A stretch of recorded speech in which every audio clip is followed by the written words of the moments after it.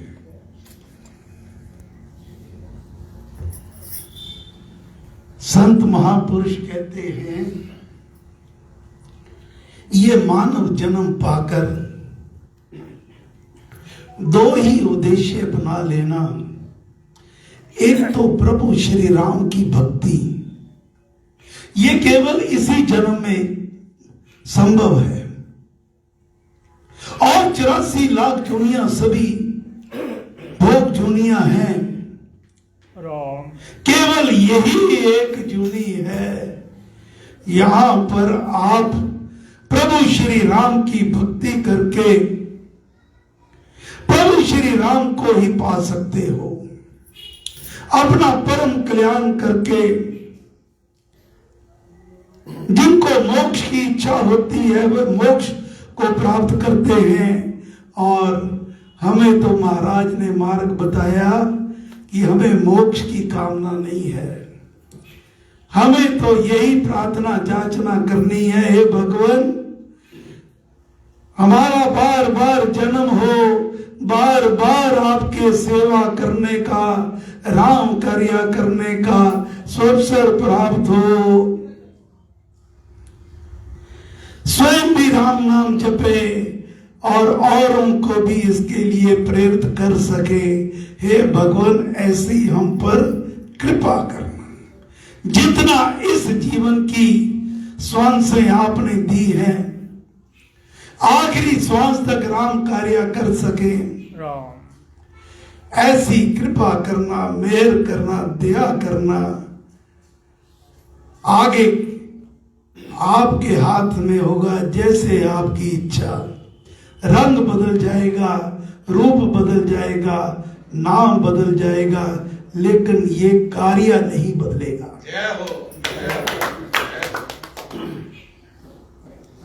और दूसरा मानव सेवा, भक्ति से भी बड़ा जो कार्य है। भक्ति में तो भक्तों को पहले हजारों वर्ष लग जाया करते थे, फिर भी परमेश्वर को पाना मुश्किल था। लेकिन भगवान ने एक ऐसा मार्ग हमें दिखा दिया है जिससे आप तुरंत परमेश्वर के दर्शन कर सकते हो। वो मार्ग है मानव सेवा। सेवा किसी दीन दुखी की जब आप सहायता करते हो, जब उसकी आंखों में जो चमक आती है, वो आपके लिए दुलार आता है, आपके लिए आशीर्वाद आते हैं, तो ऐसे लगता है साक्षात भगवान आपको आशीर्वाद दे रहे हैं।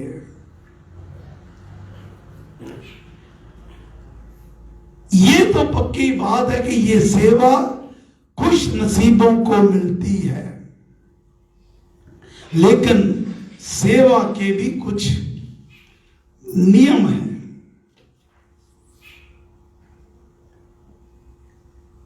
प्रसंग आता है, अभी अभी श्री रामायण ज्ञान यज्ञ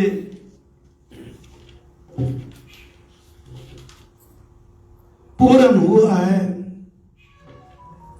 कौशिक मुनि अपनी रक्षा करवाने, यज्ञ संपन्न करवाने राम और लक्ष्मण को वनों में लेकर जाते हैं।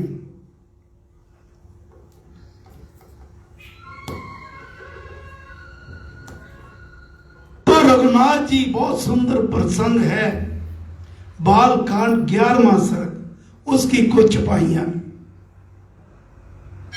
वनों में आ गए, गुरु जी ने उनको शिक्षा दीक्षा भी दी और बलवान कर दिया। और अगले दिन भगवान रामचंद्र जी महाराज उनको कहते हैं, विनय सहित शुभ शीस नभाया, बोले राम अनुज से आया। सेवा कर्म कहो गुरु मेरे, विघ्न रहत हो साधन तेरे। झुककर गुरु के आगे, कौशिक ऋषि के आगे नमस्कार किया कि हे भगवान, आपका दास, आपका किंकर अपने अनुज लक्ष्मण के साथ आपके श्री चरणों में आया है, सिर झुकाकर खड़ा है। मेरे गुरुदेव, मुझे सेवा का बताओ, मैं क्या सेवा करूं, आपके कार्य निर्विघ्न हो जाए। बहुत सुंदर घटनाक्रम आता है। बोले अपर मुनि राम सियाने, मुनि मन मोहक मति मत माने। रामचंद्र जी को कहते हैं, हे सुजन, हे सियाने, तेरे वचनों ने मुनि के मन को मोह लिया है, लेकिन ये कह के तुरंत वह मौन हो जाते हैं। कौशिक है मौनी अब ऐसे, शैल शिखर होवे भी जैसे। ऐसे मौन हो गए जैसे पर्वत पर कोई बड़ा शिला वहां रखी हो, मौन हो गए। क्योंकि जो राम ने मांगा था, वो जानते थे कि ये इतना सरल नहीं है। मुझे याद है महाराज कहा करते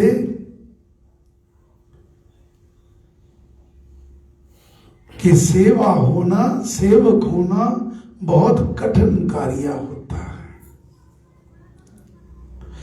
जैसे ही हम सेवा में चलते हैं, सबसे पहले तो हमारे भीतर मैं आती है कि मैं कर रहा हूं, विनम्रता चली जाती है। कोई आम आदमी मिल गया, साधक मिल गया, तो झुकने की बजाय सीधी गर्दन तान कर चलते हैं कि वो मुझे प्रणाम करे, मैं उसे ना करूं। फिर जश की इच्छा कि मेरा लोग जश गाएं, मेरा गुणगान करें। महाराज कहा करते, जिस सेवक के अंदर निष्काम भाव नहीं रखा, विनय भाव नहीं रहा, जश का मान आ गया, अभिमान आ गया, वो सेवा की चोटी पर भी पहुंच जाए, वहां से ऐसे धड़ाम से नीचे गिरता है, इस जन्म में तो वह दोबारा उठ नहीं सकता, अगले की राम जाने। तो वही बात अब कौशिक मुनि राम जी को समझाने जा रहे हैं। बहुत सुंदर चुपाइयां हैं, मेरे साथ पाठ करिएगा। सेवा कर्म कठिन कर जाना, वा धर्म परम है माना। सेवा कर्म कठिन कर जाना, सेवा धर्म परम माना। सेवा सम शुभ कर्म न कोई, सेवा से सुख संपत होई। सेवा सम शक्ति को देती, देश के दुख हर लेती। चले कोप को दिल पारनी, मत्सर मानो हक मारनी। बने सोनीत को सेवक होवे, पर जागो आवे सोई। सेवक सज्जन मुख करे ऊंचा, बुद्धि कर्म का सोप समूचा। जय सिया राम, जय सिया राम, जय सिया राम, जय सिया राम, जय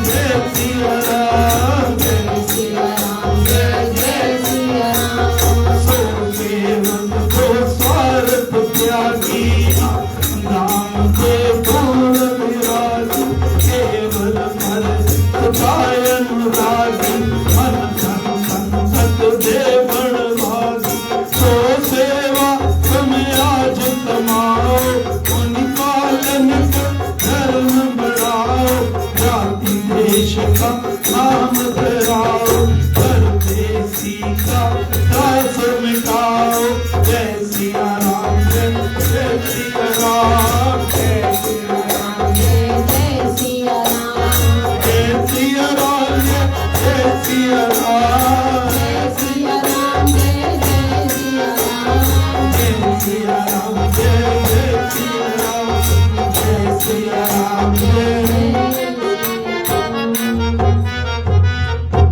ये श्री रामायण के पाठ की एक और विशेषता है। जब से 11 दिन हमने सुबह शाम नियमित रूप से पाठ किया है, तो कुछ चौपाइयां अपने आप मन के भीतर हमारा मन गुनगुनाता रहता है। तो इसको छोड़ना नहीं है। रोजाना 2-4 चौपाइयां दोहे इस श्री रामायण से आप पाठ किया करो, इनको मन में रमा लो। परमेश्वर श्री राम कृपा करेंगे, मेहर करेंगे